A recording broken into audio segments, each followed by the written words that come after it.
set our vision for the world. In the past several years, Asia has registered a rapid development. It's dedicated to openness and innovation. How to sustain this speed and where is the incentive for growth? I believe these topics are very relevant, and it is divided into 4 parts. First part, globalization one by one road. The second, openness for Asia. Third, innovation. And fourth, institutional reform.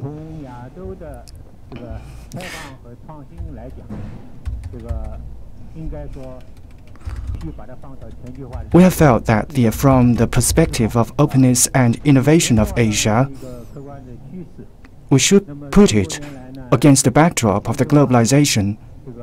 Globalization is an objective trend for so many years. It can be fairly said that the developed countries have dominated globalization.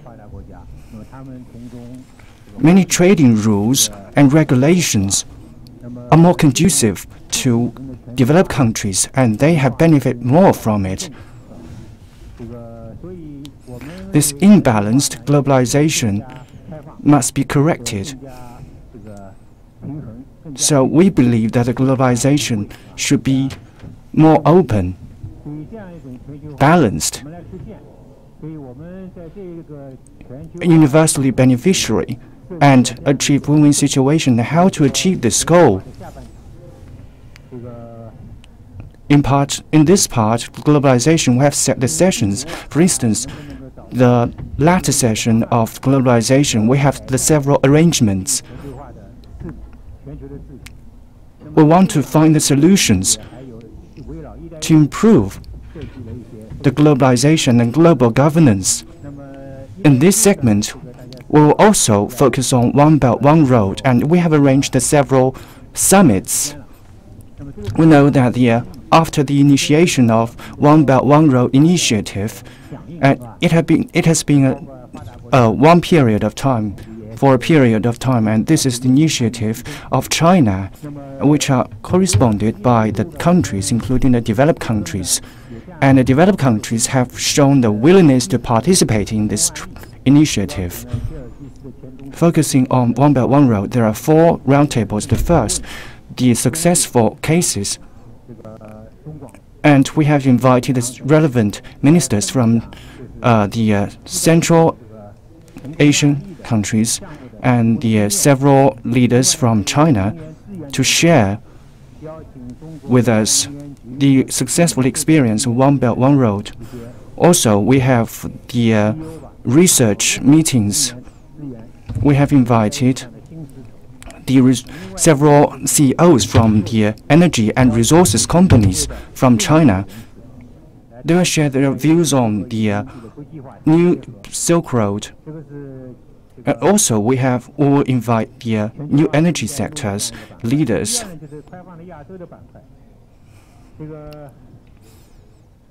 And this is the globalization One Belt, One Road segment. The second, openness for Asia segment. Pressing forward, more balanced, open, and universally beneficiary globalization, and to make it more sustainable.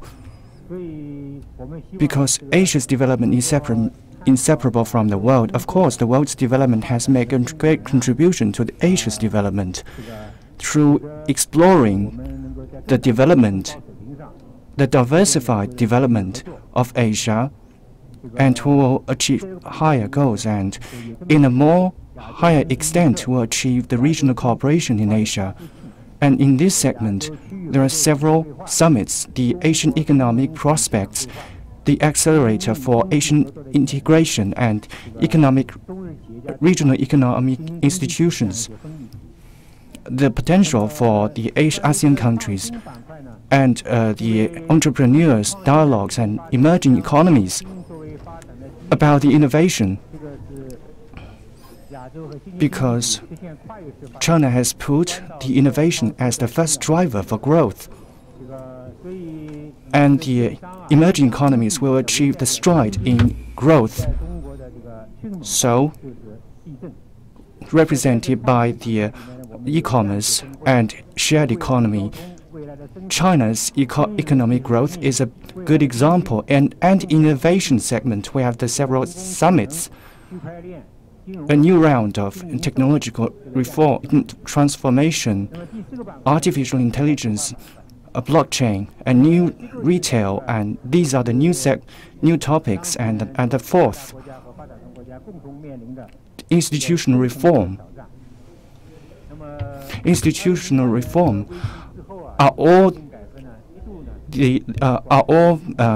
great challenges faced by developing countries after 2008 world financial crisis. The institutional reform, in terms of this, we have achieved much progress, but the willingness and incentives have been dropping. Against this backdrop, we feel the need to have institutional reform. And 2018 marks the 40th anniversary of China's reform and opening up. The 19th Party Congress just closed has also called for reform. It is important to China. It is also important to the world and Asia. It will facilitate the reform around the world. And it includes capital market reform, the normalization of the currency policy, city cluster, renew the spirits of entrepreneurs, and state-owned enterprise reform. And these are the arrangements for our annual meeting. These are also our considerations. I would also like to introduce you the situation for attendance. The number of attendees is over 3,000 from several regions, and we also have the enterprises representatives. It accounts for 82%, and they are the major attendees of this conference. They include the CEOs and chairmen from the Fortune 500 companies.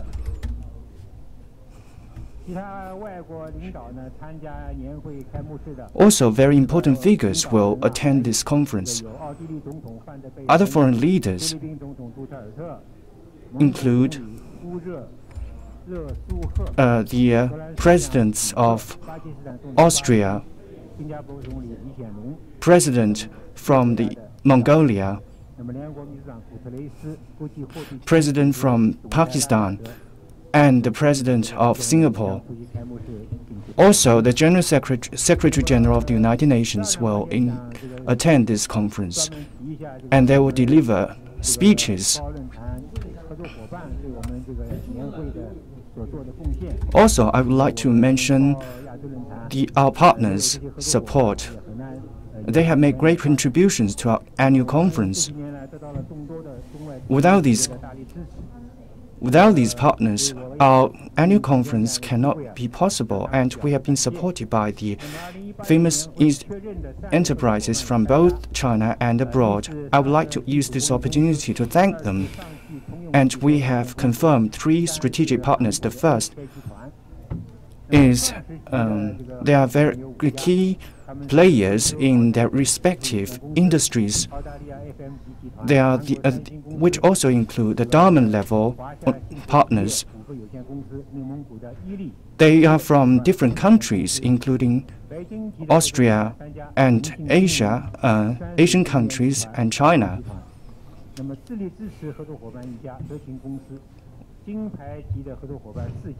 Also, we have the enterprises which support us from China. They are also from very important research institutions. And we have the media partners.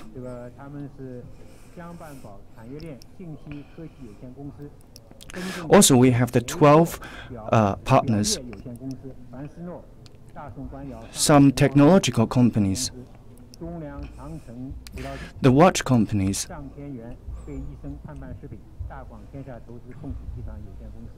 and wine company. Also, we have partners from the food sector, cultural sector. As for media friends, we have invited 25 media companies, the Beijing Weekly, Bloomberg and BBC, CCTV, China Daily, China Radio International, CNBC, China News Agency, Economy Daily, China Wealth Media, Global Times, Hainan Radio, Pay Markets, Financial Media, Central Daily, Renmin Daily, Fenghuang Daily, Xinhua News Agency, and the First Financial Daily. So I'd like to thank you for your coverage.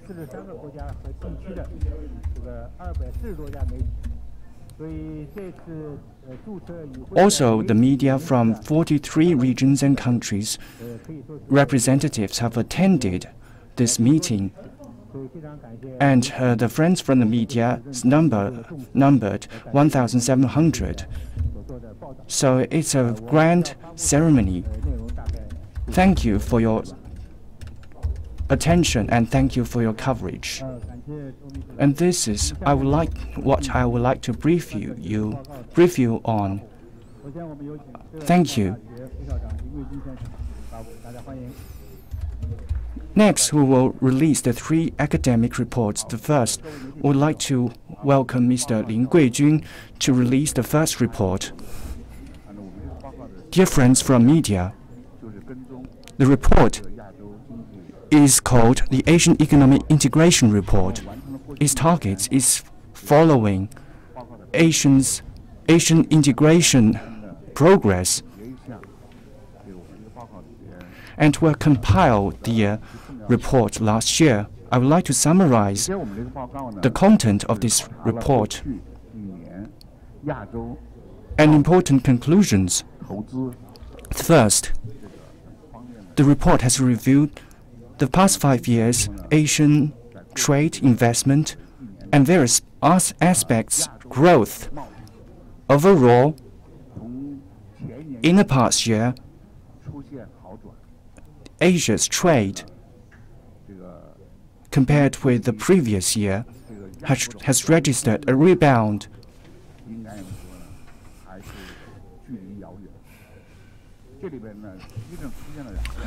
But still, it's rather far away from the golden era of Asia. There are 2 major shifts taking place. One is the global protectionism on the rise. We have seen this rising tide of protectionism.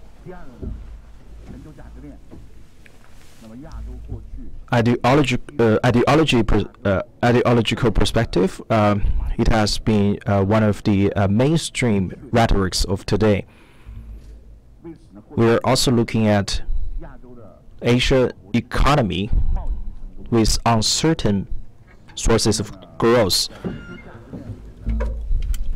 We have seen the trade dependency of Asian countries.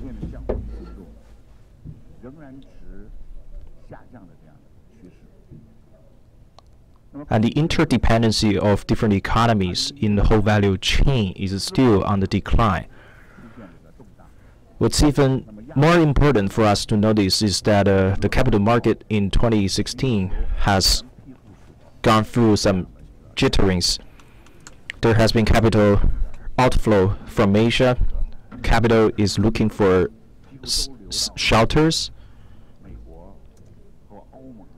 Above 90% of capital has flown to America and European Union and other advanced economies. Given that circumstance, some Asian economies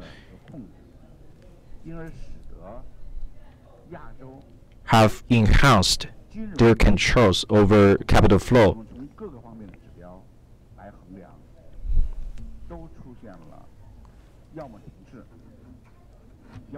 So for the financial integration of Asia, we have seen from all the major indicators indicating a sort of a step back for the Asian financial integration. So no matter for trade or for integration of the region and financial stability, there are a lot of challenges. Under this very particular backdrop, the global trade protectionism is on the rise. Global value chain is slowing down in terms of growth. Financial market is more concerned with uncertainties of the future. So what are the ammunitions that we have to make Asia sheltered from the status quo and the difficult situation? And what measures can we take to put an end to this kind of deglobalization?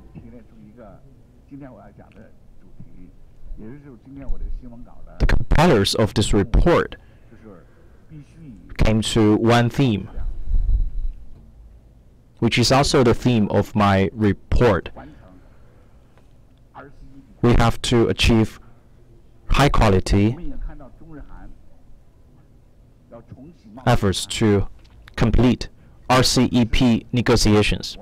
We are also looking at China, Japan, and Korea restarting their trade negotiations.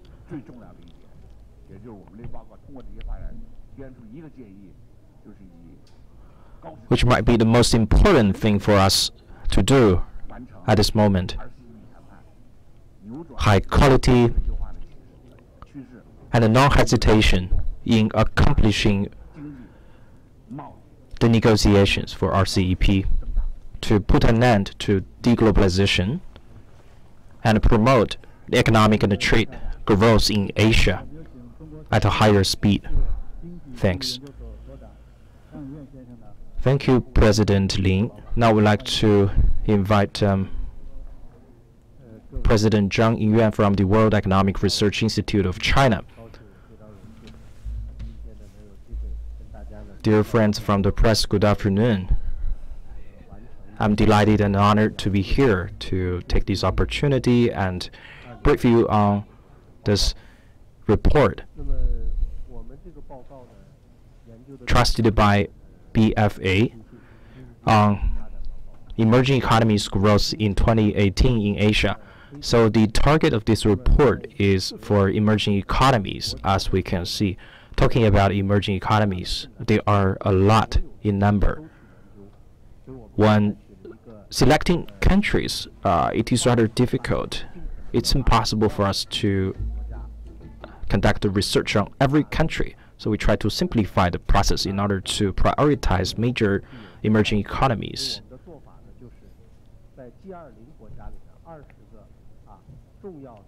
We also try to find more symbolic ones. So what we did is that we selected 20 G20. We put G20s under our consideration. We deleted the European Union and the G7 economies and Canada. So the 11 economies left from G20 became the subjects of our research. So they can be a representative of all the emerging economies, but Republic of Korea is relatively more subtle one, since Korea has been regarded as all the major international economic organizations as advanced economy. But in order to make sure that we can maintain the consistency of this report, which has been going on for many years, and also coupled with the fact that Korea has been enlisted as an advanced economy, but still there is a relative gap between Korea and other prominent developed economies such as Japan and United States. So our consideration also included Korea. There are 11 economies being included in this report on emerging economies in the world. So the very first indicator is economic growth.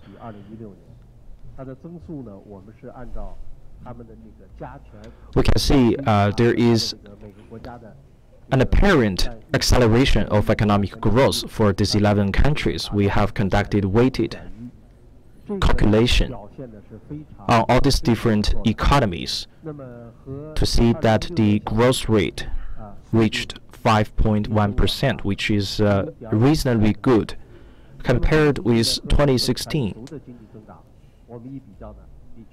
There is a 2.5% speed up compared with the global economic growth.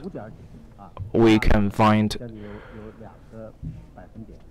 there is a 3.some% acceleration compared with the global average. So I think it's very good performance of these 11 economies.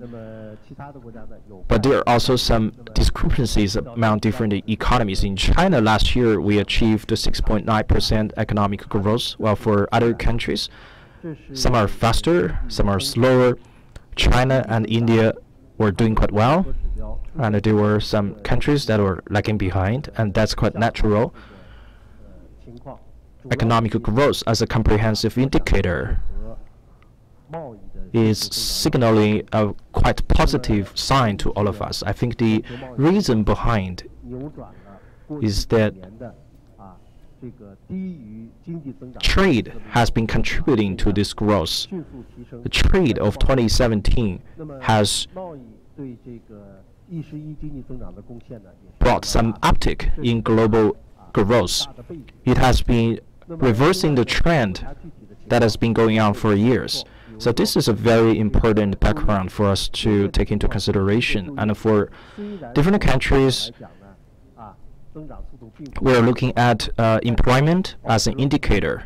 So for these 11 economies, although employment is not climbing up at a very fast rate, but still it's quite stabilized. So that's a very good result.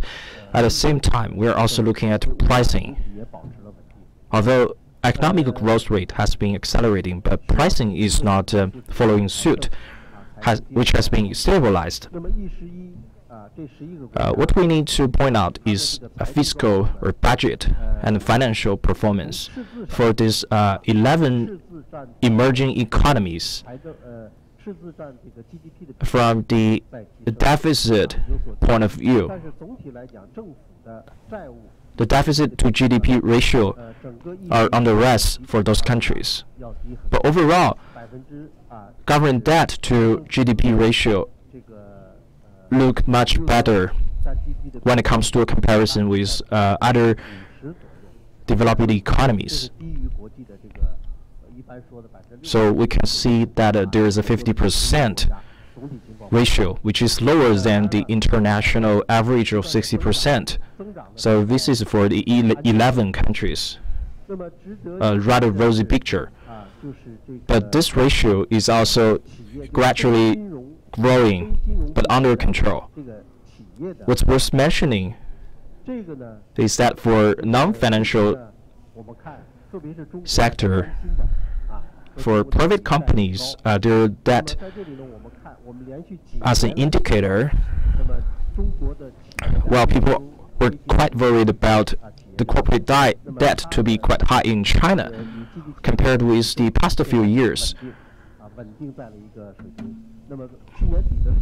We can see that corporate debt to GDP ratio has been stabilized here in China.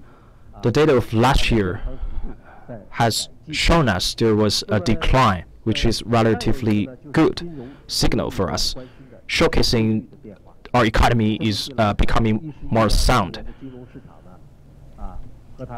Currency, exchange, foreign currency exchange is also something that we pay a lot of attention to.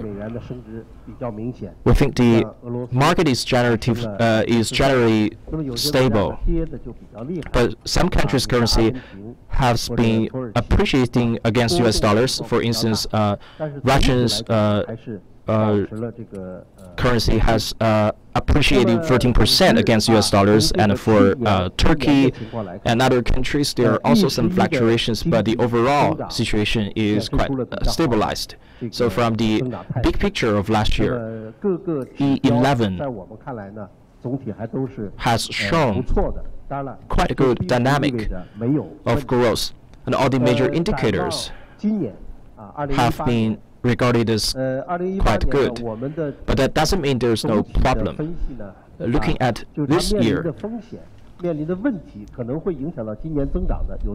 our overall analysis is that the risk potentially could impact our growth rate are some long-term factors, such as the productivity, growth. Now, for some economies, their productivity are slowing down, so it's not so optimistic. We do believe that productivity, together with innovation, technological advancements, are very important to our overall long-term economy. As for medium-term and short-term factors, there are also uncertainties to be seen. First and foremost, we are looking at trade issues, which have been regarded by economists as the source of concern for this year's economic growth. So the trade war, it is still pending some final result, but this is not very good atmosphere for the global growth. Investment, foreign direct investment globally last year has seen some decline, which is beyond the forecast of economists, also which is different from our expectation. We have seen 16% decline on a whole year basis last year. Will this kind of decline continue this year? That's something we are quite concerned with. We know that FDI has a very important role to play as the parameter for global economy and also a major contributing factor. Well, something else that we should look at is fluctuations in financial market.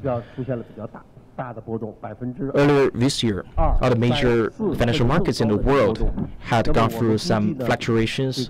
Stock exchange markets have gone through 2%, 4%, even 5% ups and downs. So our estimates of developed economies is that this kind of 10% fluctuation is totally possible.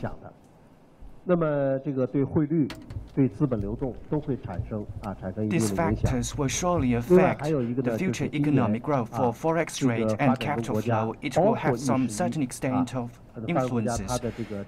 And additionally, this year, developing countries, including E11, their debts are a big issue. They must be paid off when they are due. They amount to 1.5 trillion. It's huge. And forex rate fluctuation will also affect them, considering last year's global recovery. Also considering this year's risks and uncertainties, we estimate that E11, this year's economic growth compared with last year will decline. It will become better. We estimate it's about 5.1% of economic growth. Thank you. Thank you. Next, we'll invite Mr. Liu Xiangdong to release the Asian Competitiveness Report. Let's welcome.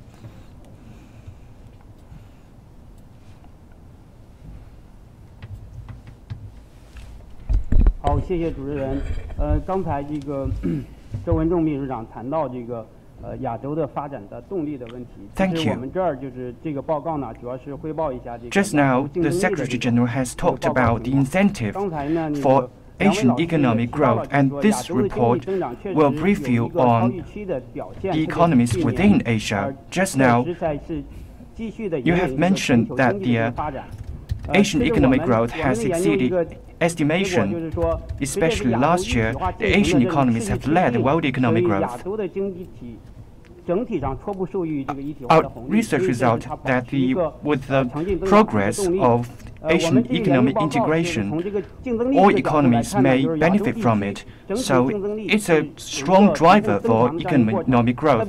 So from the perspective of competitiveness, and the competitiveness within Asia will gradually increase, especially the major economies' economic growth trend will continue to sustain, and they are towards a better trend. And also the comprehensive competitiveness have been strengthened from the perspective of ranking. The comprehensive competitiveness have been strong, and there are no big adjustments for the comprehensive competitiveness.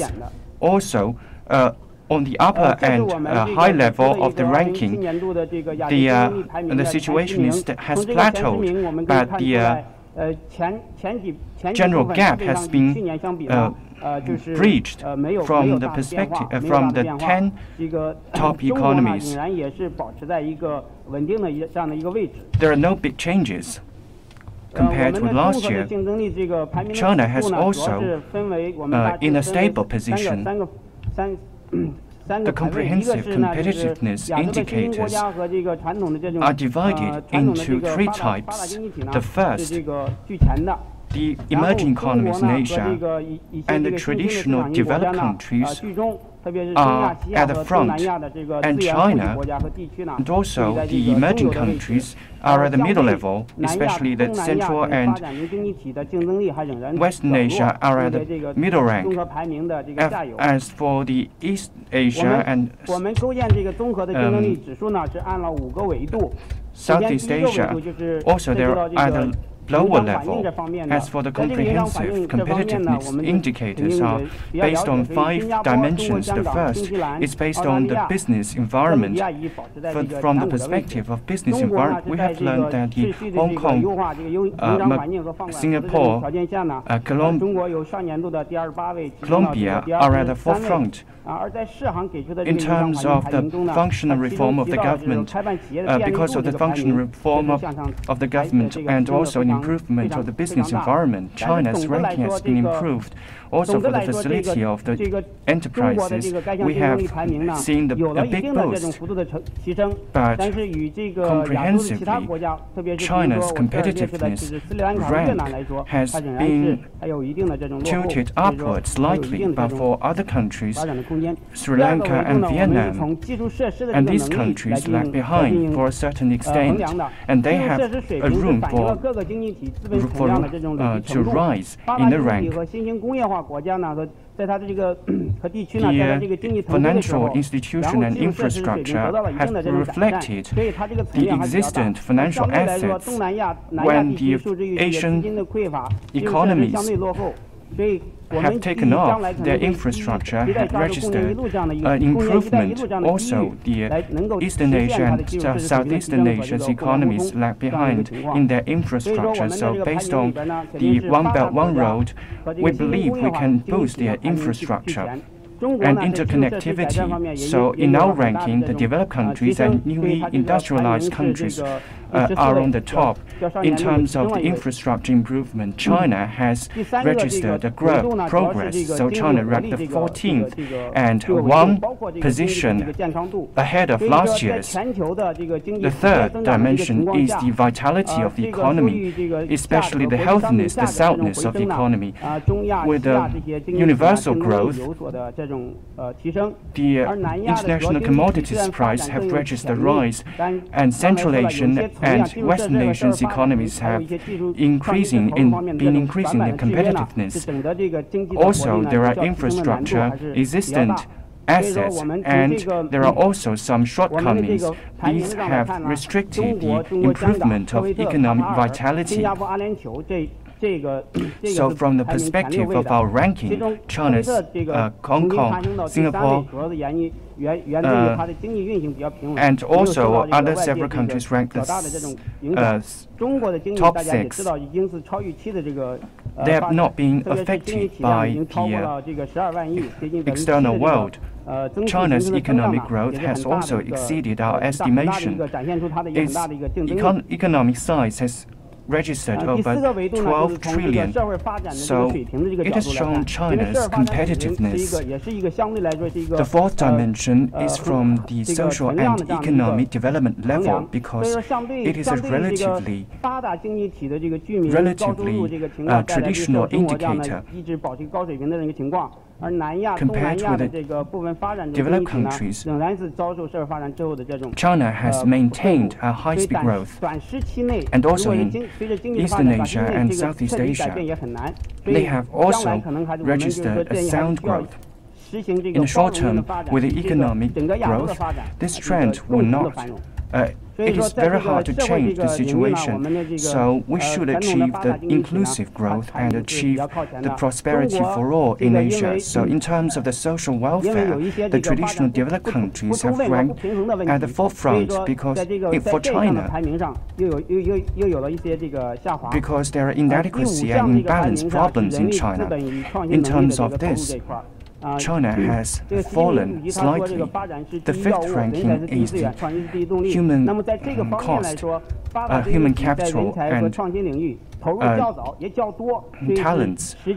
President Xi Jinping said that the talents had the foremost to the economic development, because the developed countries have invested more on this. So they have had the forefront for China and Malaysia and the later comers. They have also been transforming from intensive economic growth model to a quality-oriented economic model. Because of the foreign external factor changes, such as the trading, such as the net exports drop, this ranking has also fallen. For Asian tigers also have maintained their competitiveness for a long-term period. In terms of business environment, Singapore has maintained a world-class competitiveness. And China, Hong Kong has also maintained the competitiveness. For the traditional developed countries, with the accumulation of materials, they have also maintained their advantages, especially Japan, Israel, Australia, and New Zealand. In terms of the social development, they have been mature. For Asia and Israel, in terms of the human capital and innovation, they have maintained their edges. So from our report, we can see that they have different edges. But for long-term accumulation has enabled their competitiveness.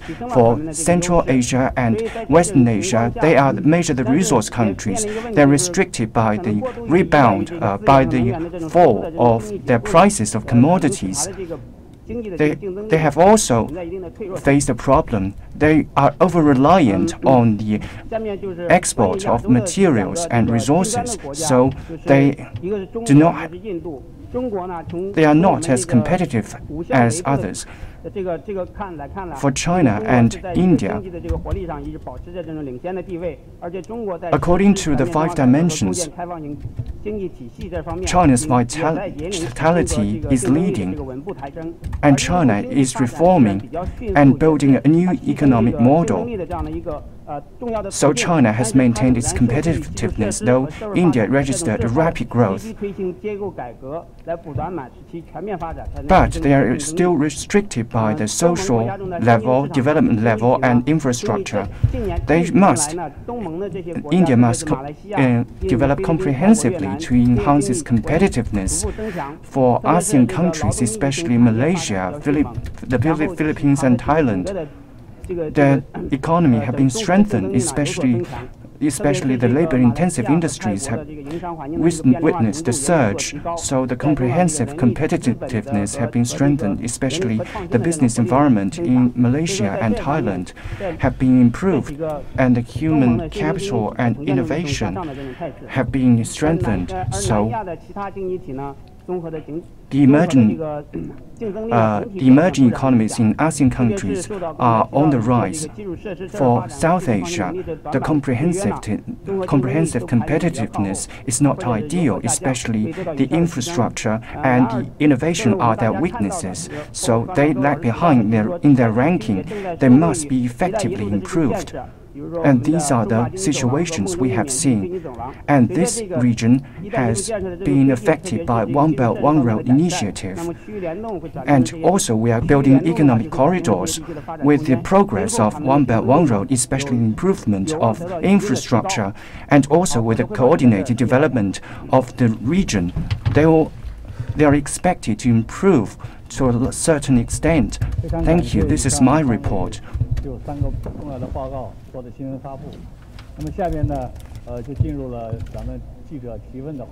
Thank you for your reports. Next is the Q&A session. I hope you may answer these questions. You may raise your hand first. And please identify your company or media. When you ask questions, one question only. Now let's begin. 你好，我是新华社的记者，我有2个问题问秘书长。第一个是，就是在当前这个贸易和投资。I'm with Xinhua News Agency. I have 2 questions. First, in terms of trade and investment protectionism, which are on the rise, Asia and emerging economies, what kind of measures should they take to maintain the sustained growth, and what contribution should China make? The second question, Boao BFA, from its emergence, are dedicated to promoting the Asian economic integration against the backdrop of complexity in the global economy. In terms of what are the new connotations for the economic cooperation, and what are the new consensus in this annual conference?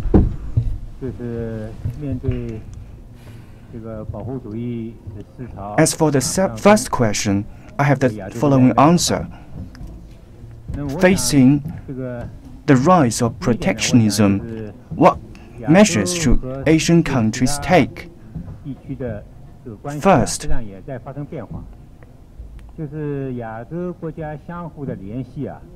the relations between Asia and other regions are also undergoing changes, and they are more interconnected.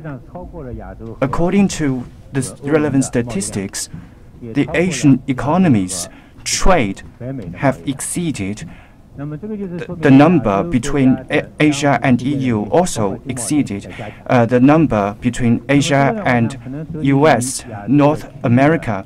It has indicated that the trade between Asian economies have been strengthened. And second, I'd like to talk about the regional integration. We haven't seen an organization that can sprawl across Asia, but without United States, how should PTT proceed, and RCEP is still going forward? So without the United States, if TPP could be completed, if RCEP could actually work out, and how these 2 regional organizations can integrate with each other and have more coordinations. The interlinks among Asian countries are also potentially possible to be connected. In that way, all the development goal of Asia can be achieved, but we cannot separate Asia's development with that of the world. Asia's share in the world economy is also increasing step by step. Asia contributed 1/3 to the world economic growth. So we shall say that Asia is 1/3 of the world economy. Just now, you raised a question about how Asia is going to face up right up to this protectionism. It has been proven by history that no single country can solve the economic issues with protectionism. So I think President Trump has taken this policy, but for how long? We have to put a question mark to it. Even inside the U.S., there are a lot of U.S. chambers or industrial associations. Actually, the executive president of U.S. chamber is also on our board, who is going to participate some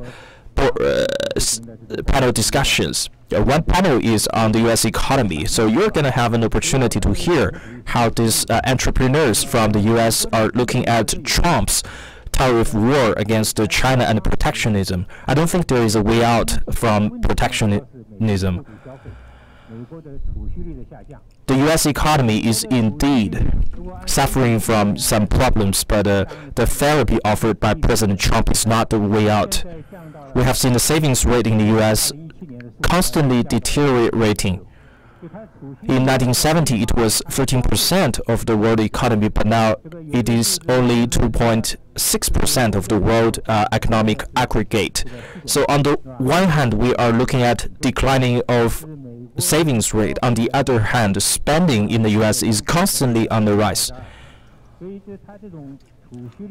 U.S. population is a very small number in terms of the total population of the world, but the consumption happening in the U.S.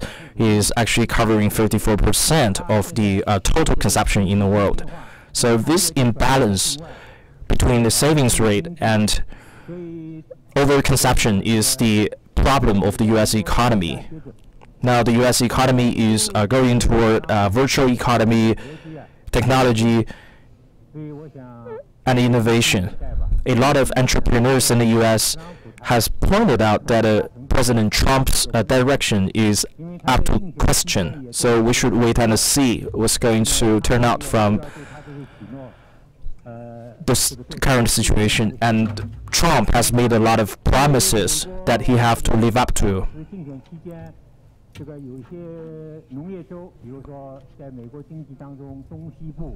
During the presidential campaign in the U.S., there were some agricultural states, such as in Midwest. Those areas used to be the voters' basis for the Democratic Party, but given the policy of the Democrats were not adored by people living there, so these people chose to vote for Trump. They believe Trump is going to be elected as a president who is going to protect their interests most. If this protectionism has arisen more trade frictions between China and the U.S., for instance, the U.S. can set up a list for tariffs on Chinese products, and we can also set up a list, especially for agricultural products. And those products enlisted in the Chinese list is potentially targeting those states in Midwest, U.S., and people there are already quite unhappy about this.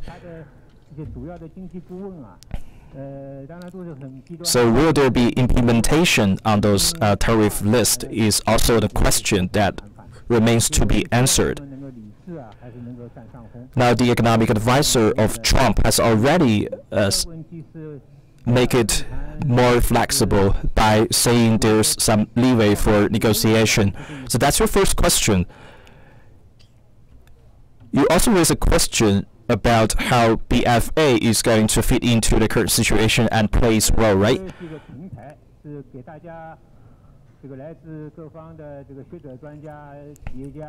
Since we are a platform for multiple stakeholders from the academia, from the private sector, and from different industries to exchange their views and voice their voices, when scheduling the agenda for the event, we have taken into consideration regional integration as a very important topic. So some of the panel discussions are exactly designed according to what you are trying to get from your question. We hope that we can build some consensus here, contributed by and taken home by all these dignitaries from different countries and regions, so they can exert some influence over their governments and their policy making,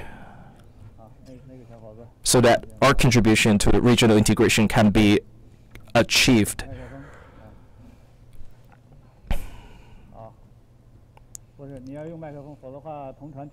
Microphone.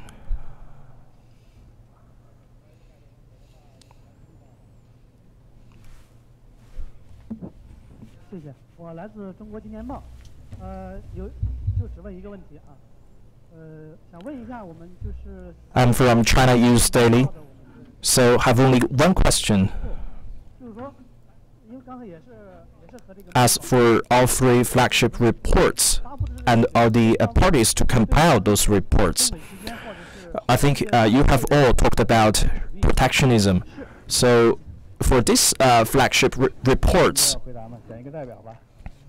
do you have any insights on how to deal with the protectionism in the world?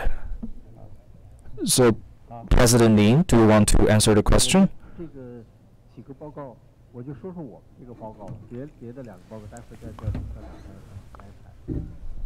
Speaking of the report, let me talk about my report. Maybe later we can redirect the question to President Lin. Just now, when I was introducing this report, I already mentioned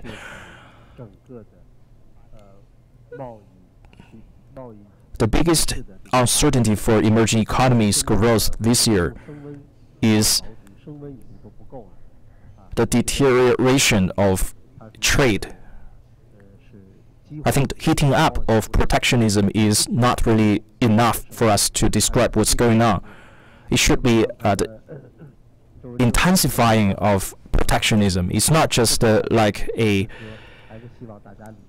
tiny sign of the rising trend, but it is already here. So I'm really calling for more rational thinking here. On the one hand, we should focus on productivity growth. When productivity remains unchanged through trade, exchange, we can also reach the goal of achieving economic growth as well. So, free trade, opening up, they can help us to have a optimized allocation of resources across the world. These are major sources of growth for all of us. Any protectionism in any form cannot tackle these economic issues domestically. Just now, Secretary Zhou has mentioned the saving rate being too low in the U.S. without enough deposit, and you're still over-consuming products. So your economy is bound to be in deficit. It is a must-happen scenario. So if there's no fundamental change to the consumer structure in the U.S., there is always going to be deficit. If you don't buy products from China, you're going to buy products from other countries. Now, the U.S. is actually in deficit when trading with 102 economies of the world. So even if you are not doing business with China, still you are going to lose money by trading with other 101 economies. And the efficiency of those economies are not necessarily higher than China, if not lower. So the U.S. consumers are going to pay more out of pocket. So some rhetorics are actually saying that it is taxing on the U.S. people what President Trump is doing. So if we want to write it down to one sentence when it comes to any insight concerning this kind of trade war, we believe that free economic policy and opening up are the sources of progression, economic growth. Isolation brings backwardness. In the past, we were saying that it may cause backwardness, but now we are saying it necessitates backwardness. So that is our attitude toward free trade. China's attitude has been crystal clear when it comes to this issue. We're going to be taking a further step when it comes to reform and opening up. And we're also going to restructure our economy. All these major home field diplomatic events that are going to be held in China include one event that's going to be set up in Shanghai. Is going to focus on the import of China. An international China import fair is going to be hosted in Shanghai. So that is China's reaction and attitude towards this rising tide of protectionism and make our fair share to the global economic growth. Let me add something. On protectionism, it is impeding Asia's economic growth, trade growth.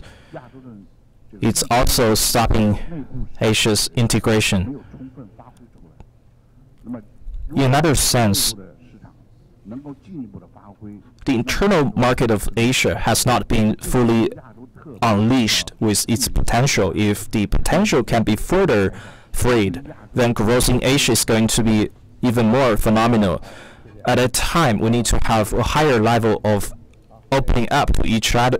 That is quite critical to Asia's growth. Next one.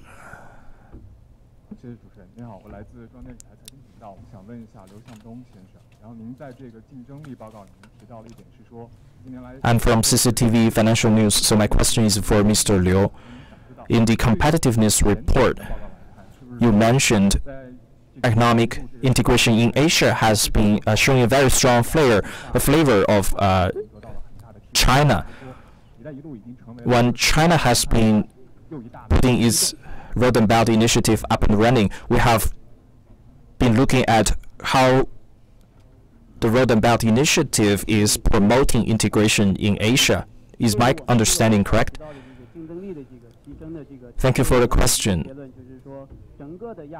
As for competitiveness and its improvement mentioned in this report, we're looking at the competitiveness in Asia catching up with the rest of the world. Asian economic integration is a reflection of how its competitiveness as a whole has been improved. We're also looking at all the facilitation, convenience of trade. There are also infrastructure initiatives such as Road and Belt Initiative, and I think they are indeed working. In interest of time, we can only have one more question.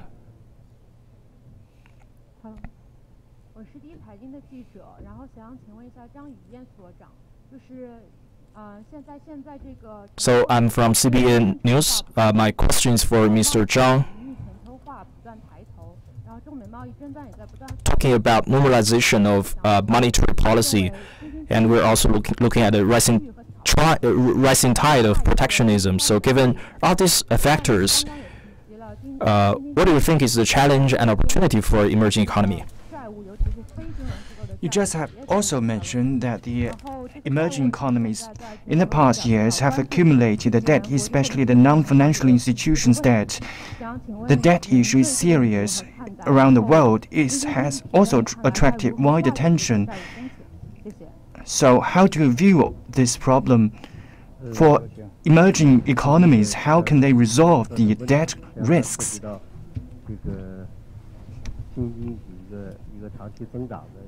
It raised a very good question. It's very insightful. It's relevant to the long-term growth of the emerging economies. Indeed, debt issue is a serious problem for Asian economies. Also a question that we should pay attention to during the economic growth. Overall, it is divided in several parts: the private debt, the public debt, and the enterprise debt, which also divided into the financial and non-financial sector debt. The developed countries, the emerging countries, especially the E11 countries, government debt have been maintained at over less than 60%, and some countries have been sound.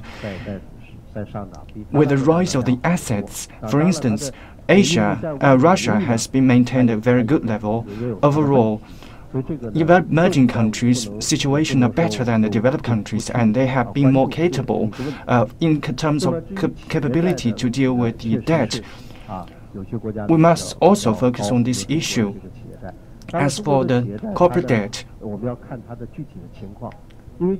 the level of which is much higher in some countries, including China, but we must consider the concrete situations. Different countries have different capital structure. Some countries, in some countries, the direct financing are dominant, but in countries, the indirect financing is the major player. As for the financing structure, our countries have different situation, and our enterprises used to borrow money from banks. From the 19th Party Congress report and Economic Work Conference also have mentioned this issue. The first thing is that we should prevent the financial risks. So to this part, we have seen that our debt share in the GDP in our report is high. Our report has also mentioned that it is high, but it has reached to a plateau recently, but it is trending downward, but it will not be a smooth way. There will be some twists and turns, but overall it will trend downward.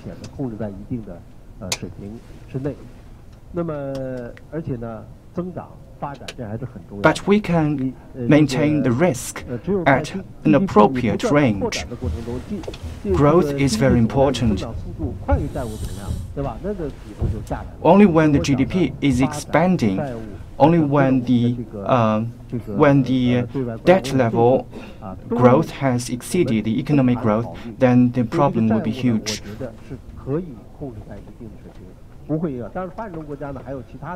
So we must consider, we believe that the debt can be controlled within a certain level.